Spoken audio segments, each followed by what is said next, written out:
이번 세기 유일하게 국가 간에 벌어진 최초의 현대전, 우크라이나 전쟁. 개전 이후 약 1년 7개월째로 그동안 벌어진 갖가지 사건은 많은 것을 바꿔놓았습니다. 현대전의 주역으로 여겨지던 수많은 무기들 역시 예외가 아니었는데요. 전투기가 화려하게 장식하는 공중전은 꿈에 불과했고, 기갑킬러로 여겨지던 헬기는 알보병의 맨폐지의 잿더미가 되기 일쑤였습니다.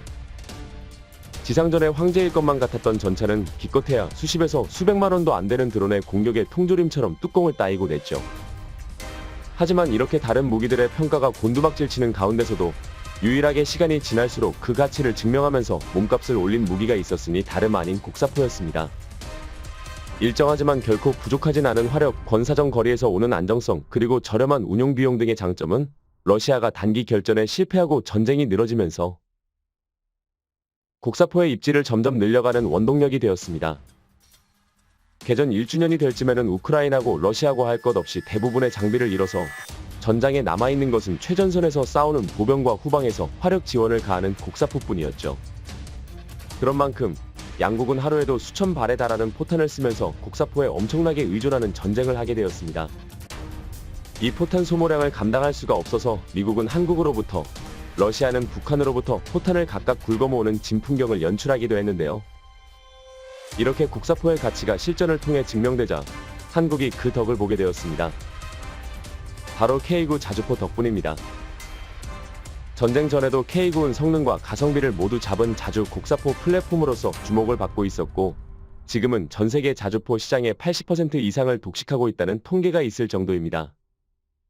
K9의 높은 판매고는 곧 K9를 운용하는 나라가 매우 많으며 앞으로도 점점 많아질 것이라는 의미였습니다. 이런 상황에서 최근 K9 도입국들이 싱글벙글할 만한 새로운 소식이 전해졌습니다. 머지않은 미래에는 K9만 가지고 있으면 수천억 원도 우습게 깨지는 방공망 시스템을 대신할 수 있게 된다는 것입니다. 도대체 이런 일이 어떻게 가능하다는 것일까요? 자세한 내용을 함께 살펴보겠습니다. 최근 폴란드와 우크라이나 사이에는 묘한 기류가 흐르고 있습니다. 폴란드만큼 우크라이나 지원에 열과 성을 다하는 나라가 또 어디 있겠나 싶은데, 이러한 유대 관계도 국가의 경제가 걸린 상황에서는 흔들리기 마련이었습니다. 우크라이나 경제의 밥줄은 익히 알려진 대로 곡물의 수출입니다. 그 비옥한 흑토에서 나는 엄청난 양의 곡물을 수출하는 것이야말로 우크라이나의 주된 수익원이었죠. 우크라이나의 곡물 수출은 전쟁 중인 상황에서도 한동안은 유지될 수 있었습니다. 러시아와 맺은 곡물 협정으로 흑해 방면 수온을 통한 우크라이나의 곡물 수출에 러시아가 손을 대지 않기로 했던 것입니다. 그러나 폐색이 짙어지자 러시아는 가장 먼저 이 협정을 내동댕이 쳤습니다. 졸렬하다고 느껴지기는 하지만 효과는 발군이었습니다. 우크라이나는 즉시 유럽으로 이어지는 육로를 통해 대안을 찾아냈지만, 이로 인해 유럽 중부에는 우크라이나에서 온 곡물이 몰리게 되었습니다. 그러자 유럽 국가들은 딜레마에 놓였습니다. 우크라이나가 전쟁에서 지지 않도록 지원하는 것은 자신들의 생존을 위해서라도 필요한 일인데, 그렇다고 우크라이나산 곡물을 방치하면 자국 농업을 망치는 지름길이기 때문입니다. 이에 이런 피해를 예상한 몇몇 유럽 국가들이 우크라이나산 곡물의 수입 금지를 결정하기에 이릅니다. 그리고 그 가운데에는 폴란드도 있었죠. 폴란드의 결정에 우크라이나는 즉각 반발했습니다.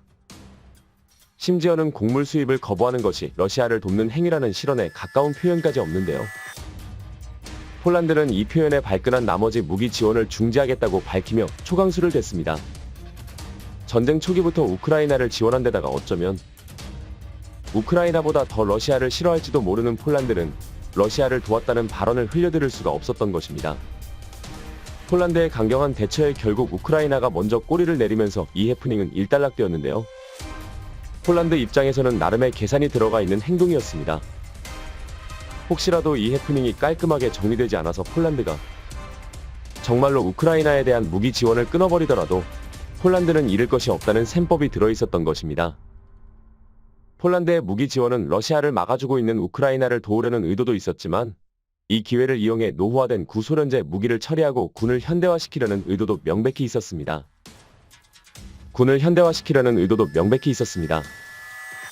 폴란드는 전쟁 기간 동안 무기 지원이라는 명분을 챙겨가면서도 처리해야 할 노후 무기들은 최소한만 남기고 이미 우크라이나에 대부분 넘겼습니다. 그리고 그 빈자리는 아시다시피 한국 무기들이 채우고 있죠. 새로 산 무기들이 인도되기 시작해서 어느 정도 빈자리를 메우게 되자 폴란드는 슬슬 입장을 바꾸기 시작했습니다. 여태까지 폴란드는 자국 무기는 물론이고 타국에서 지원온 무기들까지 우크라이나에 지원되는 무기들이 1차적으로 집결하는 경유지 역할을 해주고 있었습니다. 폴란드는 앞으로도 이 경유지 역할을 수행할 것이라고 말했지만 이제 자국에 들어오기 시작한 한국산 최신 무기들까지는 우크라이나에 넘기지 않을 것이라고 밝혔습니다. 폴란드만이 우크라이나를 지지해주던 전쟁 초기와 달리 이제 폴란드가 아니라도 다른 많은 국가들이 우크라이나를 돕고 있기 때문에 군 현대화라는 목표를 일단 달성한 폴란드가 새로 받은 무기가까지 동원한 더 이상의 무기 지원은 하지 않겠다고 못 박은 것입니다.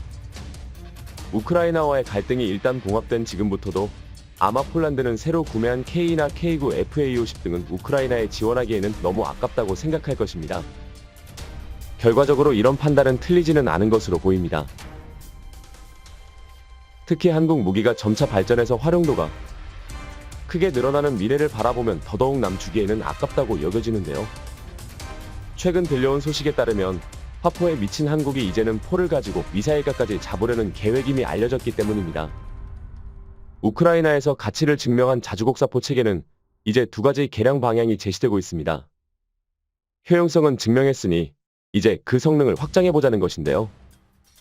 첫 번째 방향은 극단적으로 긴 사거리를 통해 포격이 닿는 범위를 늘려보자는 것.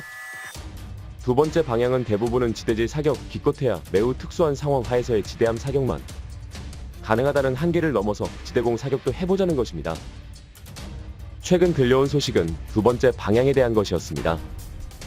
몇 년 전 미국에서는 한 가지 실험이 진행됐습니다. 155mm 곡사포를 이용한 극초음속 포탄으로 순항미사일을 요격해보는 것이 그 골자였는데요.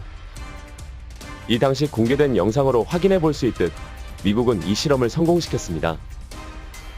실험은 M107 자주평사포와 M109 팔라딘의 개량형을 이용해서 진행되었고 순항미사일과 비슷한 속도와 비행 패턴을 보이는 BQM-167 무인 표적기를 향해 날아간 155mm 포탄은 보란듯이 공중에서 명중했습니다. 이 실험은 곡사포의 다음 세대의 방향성을 제시하는 의의가 있었습니다. 이제는 미사일 방공조차도 포를 가지고 수행할 수 있게 될 것이라는 의미였죠. 다만 미국은 이 극초음속 포탄을 실제로 사용할 플랫폼 개발에 지지부진하고 있습니다. 크루세이더 자주포를 개량하는 XM2001 사업과 비슷하게 차세대 자주포로 개발되던 NLOSC 사업이 잇따라 좌초되었고 M982 엑스칼리버 지능형 포탄의 대량 도입 사업도 불발로 끝나 미 육군의 자주포 개발 사업은 길을 잃고 헤매고 있었습니다. 작년에 들어서야 M1299 아이언 썬더로 불리는 M109 팔라딘의 개량 사업에 착수했지만 이 역시 성공을 장담할 수는 없는 상황. 미국이 자주포 사업에 이렇게까지 고전하는 이유로 꼽히는 것은 다름 아닌 한국의 K9였다고 하는데요. 어떻게 만들어도 성능이나 가성비로 K9를 넘을 도리가 없다 보니 예산 단계에서 K9를 구매하지 않고 굳이 신형을 개발할 당위성을 확보할 수 없었던 것입니다. 미국이 이러는 동안에 한국은 유유히 자주포 시장의 중심을 차지해버렸습니다. 높은 판매고를 바탕으로 성능이 개량된 신형 K9에 의해 개발 역시 순조롭게 진행되었고 이 기종은 현재 영국 자주포 사업을 노리고 있는 상황입니다. 원래라면 영국은 미국의 아이언 썬더가 개발될 때까지 기다렸다가 그걸 구매하는 것이 보통의 행동 패턴입니다. 그러나 이번만큼은 한국의 K9A1을 구매하는 것이 훨씬 빠르게 많은 문제를 해결해 줄 수 있어서 깊은 고민에 빠진 상황이죠. 한국은 미국이 선수를 친 극초음속 포탄을 이용한 순항 미사일 격추 기술 역시 뒤따라서 개발할 예정입니다. 한국 역시 중국이나 북한으로부터 순항미사일과 비슷한 위협을 지속적으로 받고 있어 미사일 방공에 대한 절대적인 수요가 있습니다. 하지만 미사일 방공 체계의 고질적인 단점이 바로 쏘는 쪽이 들이는 비용에 비해서 막는 쪽이 들이는 비용이 너무 크다는 것입니다. 엄청나게 고도화된 레이더 기술과 수십 수백억을 호가하는 방공 미사일을 동원해서도 날아오는 미사일을 잡을 수 있을지 없을지 장담하지 못합니다. 그런데 이걸 포탄을 가지고 수행할 수 있다면 훨씬 부담이 줄어들죠. 물론 극초음속 포탄은 일반적인 포탄보다 비싸고 레이더 기술은 포를 이용한 방공에도 필요하기는 하지만 그럼에도 방공 미사일에 비교하자면 획기적인 비용 차이가 있습니다. 금액에 대한 부담 없이 맞춰 떨어뜨릴 때까지 얼마든지 포를 쏠 수 있는 겁니다.